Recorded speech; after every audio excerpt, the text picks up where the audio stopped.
வைஷ்ணவ வாமனத்தில் நிறைந்த நீலமேனியின் ருச்சி ஜனக விபவ லாவண்யம் பூர்ணம். ஆச்சாரியதயம் என்னும் உத்தமமான இந்த கிரந்தத்தில் வைஷ்ணவ வாமன கஷேத்திரத்தில் ருச்சி ஜனக லாவண்யம் பூர்ணம் என்கிறார். ஆம், இந்த பெருமானை சேவித்தோமேனால் இவனை விட்டு பிரிவதற்கு நமக்கு மனது செல்லவே செல்லாதாம். நம்மாழ்வார் தலைவியின் நிலையில் இப்பெருமானை பாசனமிட்டு பாடுகிறார். தலை சிறு குழந்தை, சிறு குழந்தையான காலத்திலிருந்தே அவளுடையதான பெற்றோர்கள் இப்பெருமானை சேவிப்பதற்காக அவ்வப்பொழுது அழைத்து வருவார்கள். அக்காலத்தில் கோவில்களுக்கு பிள்ளைகளை அழைத்துச் சென்று அந்த பிள்ளைகளுக்கு நல்ல சங்கமத்தை உண்டாக்கி கொடுத்தல் தான் பெரியோர்கள் வெகு விசேஷமாக வெகு சிறப்பாக அதனை கொண்டாடி வந்தார்கள் இல்லையா? அதனால் இந்த குழந்தை யார்? இவள் பராங்குஷ நாயகி. அந்த பராங்குஷ நாயகியானவள் பெருமானை சேவிப்பதற்காக வந்து நிற்கிறாள். அருகே தாயார். இவர்கள் இருவரும் பெருமானை சேவித்துக் கொண்டிருக்கிறார்கள். அந்த தாயாருக்கு சேவித்தது போரும், பராங்குஷ நாயகியினுடையதான அன்னைக்கு சேவித்தது போரும் என்பதாக தோன்றிவிட சரி கிளம்பலாம் என்றவுடன் அந்த பெண் சொல்லுகிறாள், பராங்குஷ நாயகி, அம்மா அம்மா நான் எப்படி அம்மா கிளம்புவேன், இன்னும் கிளம்ப முடியாது, இப்பெருமானை சேவிக்க வேண்டும், பெருமானை சேவிக்க வேண்டும் என்றவுடன் என்னடியது, என்ன பெருசாக சேவித்து விட்டாய், உனக்கு என்ன தெரியும், என்னம்மா என்னை இப்படி சொல்லுகிறாயே, எங்கனேயோ அன்னை மீர்காள் என்னை முனிவது நீர், நங்கள் கோல திருக்குறுங்குடி நம்பியை நான் கண்டதற்பில், சங்கினோடும் நேமியோடும் தாமரை கண்களோடும் செங்கனிவாய் ஒன்றினோடும் செல்கின்றதியல் நெஞ்சமே. உள்ளத்தை உருக்கும் உயர்ந்த பாசுரம். திருவாய்மொழியினுடைய ஒவ்வொரு பாசுரமே நம்முடைய உள்ளத்தை உருக்கக்கூடியதுதானே. அதிலும் தன் அவதாரத்திற்கு காரணமாய் அமைந்திருக்கக்கூடிய திருக்குறுங்குடி எம்பெருமான் விஷயத்தில் நம்மாழ்வார் பாடியுள்ளதான பதிகங்களை சேவித்தோமையானால் கல்லும் கரைந்துவிடும். இப்பெருமான் தானே இப்போது நம்மாழ்வாராக திருவவதாரம் செய்திருக்கிறான். சென்ற உபன்யாசத்தில் நாம் எப்படி பார்த்தோம், எந்த விதத்தில் லவகுஷர்கள் ராமனுடைய சரித்திரத்தை பாடப்பாட ராமனே தான் இருந்து கேள்வி அதை கேட்டு ஆனந்தித்தானோ அதுபோன்று தானே இப்பொழுது இந்த திருக்குறுங்குடி எம்பெருமானே தற்பொழுது நம்மாழ்வாராக பிறந்திருக்கிறான். அதில் நம்மாழ்வார் தானான தன்மையை விடுத்து தலைவியின் தன்மையை ஏறிட்டுக் கொண்டு பாசுரமிட்டு பாடுகிறார். அம்மா என் மீது உனக்கு கோபமா, என் மீது உனக்கு கோபமா, இப்படி கோபம் கொள்ளலாமா, நங்கள் கோத்திருக்குறுங்குடி நம்பியை நான் கண்டதற்பில். திருக்குறுங்குடி நம்பி, நங்கள் கோல திருக்குறுங்குடி நம்பி, என்ன ஆச்சரியமான பாசுரம், அற்புதமான வியாக்கியானங்கள். நம்பிள்ளை முதலான மகான்கள் ஈடு முதலான கிரந்தங்களில் இந்த பாசுரங்களுக்கு வியாக்கியானமிட்டு காண்பிக்கிறார்களே.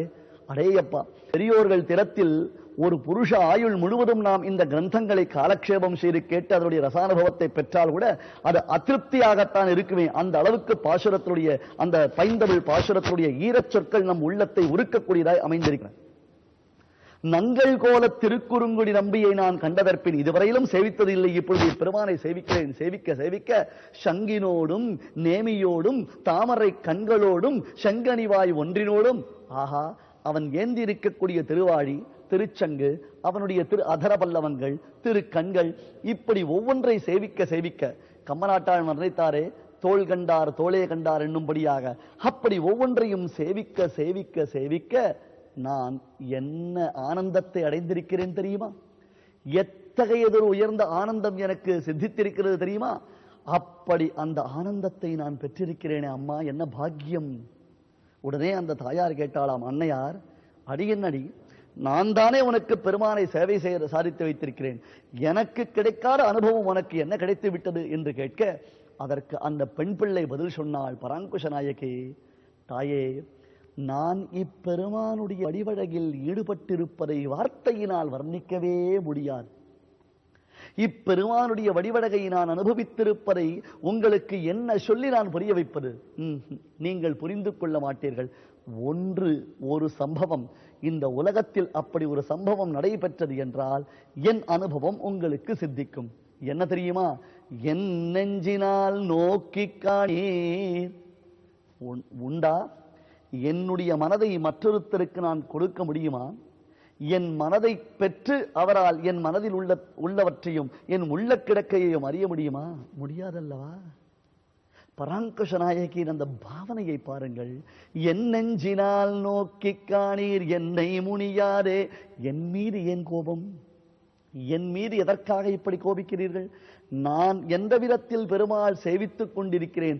இந்த வடிவடகு நம்பி அவருடைய வடிவடகு என்னை படுத்தும் பாட்டை நான் எப்படி உங்களுக்கு விளக்க முடியும்? விளக்கிச் சொன்னால் புரிந்து கொள்ளக்கூடிய மனோநிலையில் நீங்கள் இல்லையே. வீணான பிடிவாரத்தில் தான் நீங்கள் இருக்கிறீர்களே தவிர்த்து நான் உங்களுக்கு விளக்கிச் சொல்வதை நீங்கள் ஒப்புக்கொள்ளக்கூடிய மனோபாவத்தில் இல்லை. ஆகையால் தாயே, நான் என் மனதை உங்களுக்கு தருகிறேன். அந்த மனதின் மூலமாக பெருமானை சேவித்து பாருங்கள். அப்பொழுது என் திவ்யானுபவம் என்றால் என்ன என்பதை நீங்கள் அறிவீர்கள் பாடுகிறாள்.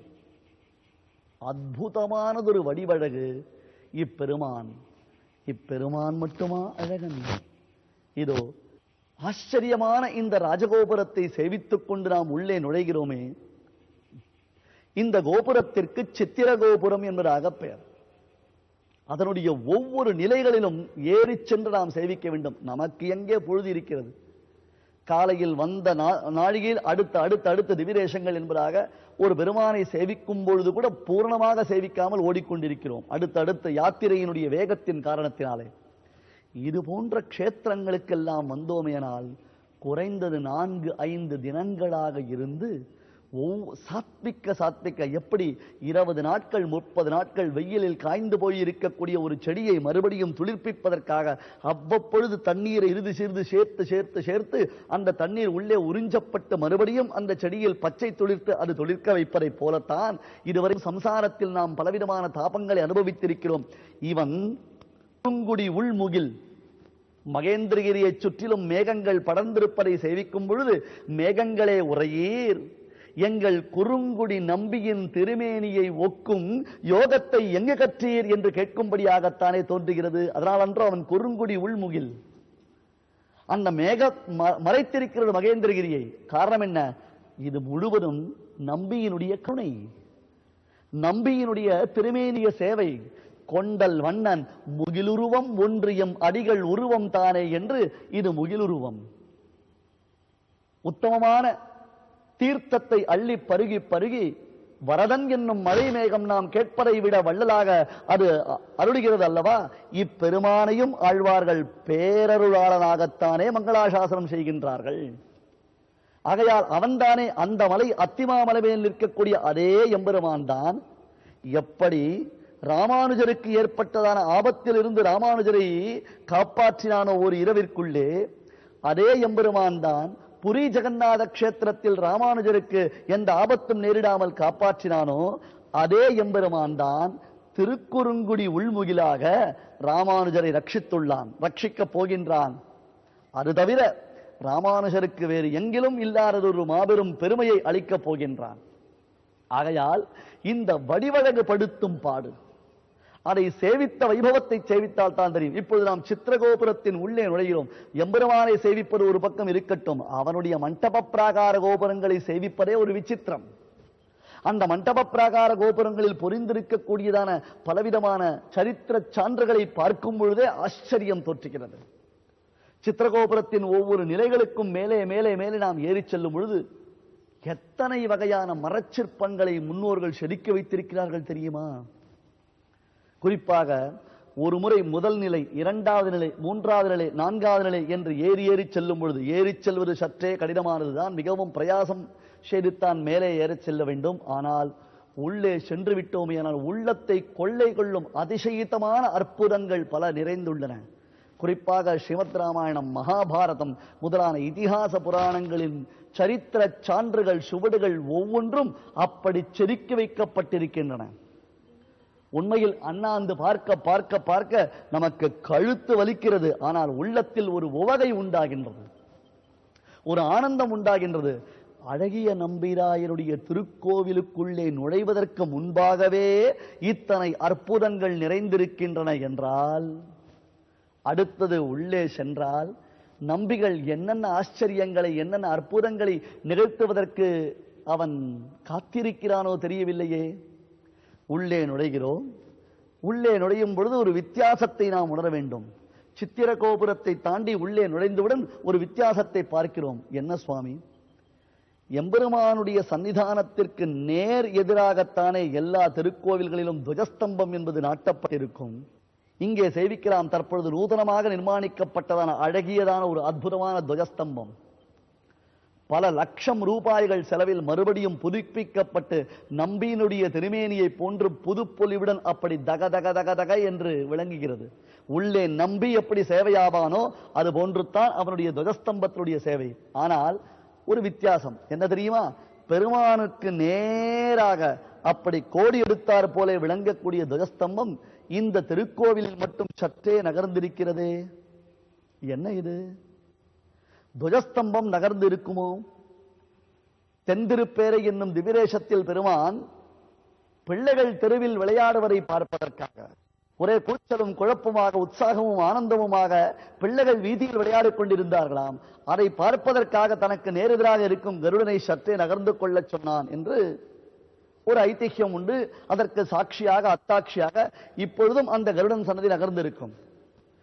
இங்கே திருக்குறுங்குடி திவிரேஷத்தில் பெருமானை சேவிக்க செல்லும் பொழுது துவஜஸ்தம்பம் நேரடியாக பெருமானை சேவிக்கும் பொழுது அந்த துவஜஸ்தம்பம் சற்றே நகர்ந்திருக்கிறதே. அது என்ன அற்புதம்? அப்படி என்னதான் அதில் அற்புதம் பொதிந்திருக்கும்? ராமானுஜருக்கும் இந்த திருத்தலத்திற்கும் என்ன நெருங்கிய தொடர்பு என்பதை நாம் ராமானுஜ விஜய யாத்திரையில் தொடர்ந்து சென்று சேவிக்கலாம். திருக்குறுங்குடி நம்பியினுடைய கருணை மழை நம்மை குளிர்விக்கும் பொழுது என்ன குறை?